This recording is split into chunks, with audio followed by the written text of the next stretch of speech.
alcoholic, a person in long-time recovery. I'm a survivor. Pick a label. I don't mind.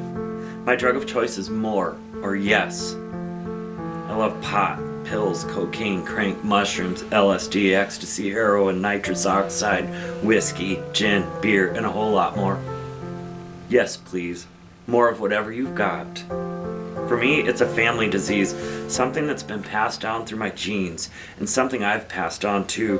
Yet I was raised in a non-alcoholic home by loving parents who gave me a happy and secure childhood. When I first tasted alcohol, it did something different to my brain than it does to normal people. I remember that night of my first drunk as something special. I had been waiting all my life for this. In my memory, I glow as if I'm wearing a halo that night. God reached down and touched me, put something inside me. The stars and pavement and windows all had a special shine. I was Keep going, for God's sakes. Alright. Sometimes these are a little bit hard to get on, so they're kind of difficult to switch mid-race, you know. But they do.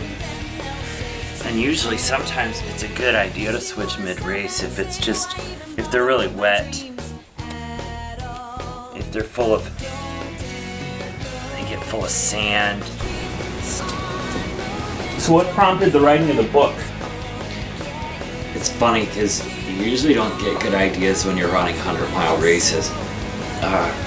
But when I was running the race in 2014, and I was the answer to my recovery because I'm going to get injured, I'm going to get hurt. The running might not always be there, but it is good therapy. And I find that at these races of ultra-long distances, there are many people like me there.